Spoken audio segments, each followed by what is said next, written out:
Selamat sore. Pada kesempatan kali ini, saya akan berikan renungan yang saya beri judul Rendah Hati. Kalau saudara-saudara pernah atau memiliki seorang teman yang berasal dari Jepang dan mereka mengetahui mungkin sejarahnya mereka, kalau teman-teman tanya, apa yang mereka perbuat pada Indonesia pada saat itu, pada saat ketika orang Jepang menjajahi negara Indonesia. Nah, kemungkinan mereka tidak akan mengetahuinya. Mereka tidak mengetahui bagaimana dulu nenek moyang mereka itu pernah menjajah kita.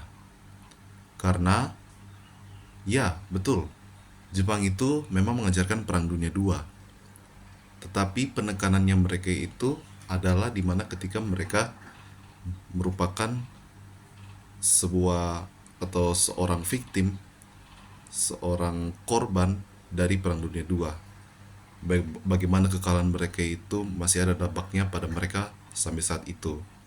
Seperti contohnya pengeboman Hiroshima dan Nagasaki.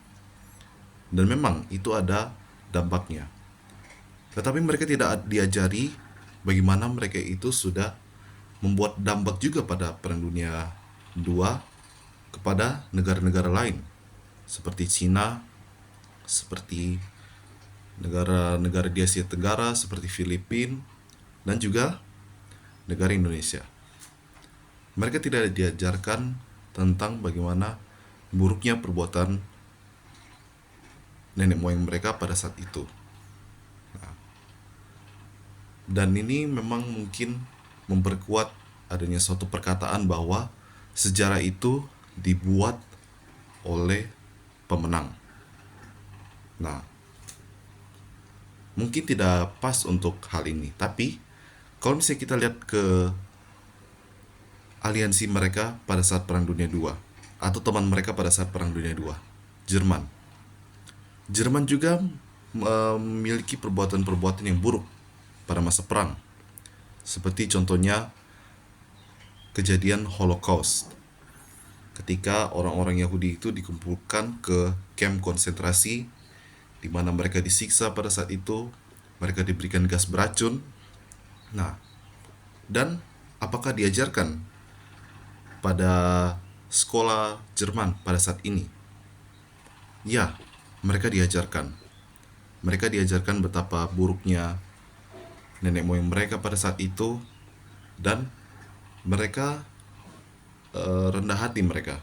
Mereka tahu bahwa perbuatan mereka itu salah dan mereka mau mengajarinya kepada anak-anak muda Jerman supaya mereka tidak mengulanginya lagi. Nah, tapi Alkitab itu mereka seperti negara Jerman. Alkitab itu tidak seperti negara Jepang. Kenapa? Karena mereka secara terang-terangan menyebutkan dosa-dosa dan kesalahan-kesalahan dari tokoh-tokoh tersebut, tokoh-tokoh yang mereka angkat. Seperti contohnya Abraham, dia mabuk dan karena mabuk dia telanjang di depan anak-anaknya sendiri. Daud, dia berselingkuh dengan istrinya Uria. Nah, dan masih banyak lagi. Dan ini memperkuat legitimasi dari Alkitab itu sendiri. Bahwa Alkitab ini memang adalah betul-betul sejarah. Baik dan buruknya seseorang itu bisa dijabarkan.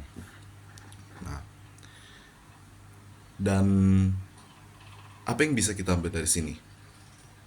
Kita harus mengetahui kesalahan kita sendiri. Banyak dosa-dosa yang sudah kita lakukan. Kalau kita tidak mengakuinya, maka kita akan stagnan secara rohani, stagnan secara iman, dan kita tidak akan bertumbuh karena kita sudah menganggap diri kita sempurna. Ayat yang saya ambil dari sini adalah Amsal 28 ayat 13. Siapa menyembunyikan pelanggarannya tidak akan beruntung, tapi siapa mengakuinya dan meninggalkannya akan disayangi. Ayat ini sudah jelas mengatakan bahwa kita harus mengakui kesalahan kita kepada Tuhan. Dan bukan saja mengakuinya, kita harus bertobat dan berubah dari situ, sehingga langkah demi langkah kita bisa meninggalkan kebiasaan-kebiasaan yang salah, kebiasaan-kebiasaan yang berdosa.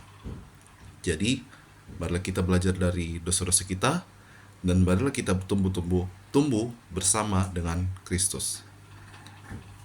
Terima kasih, dan Tuhan berkati kita semua.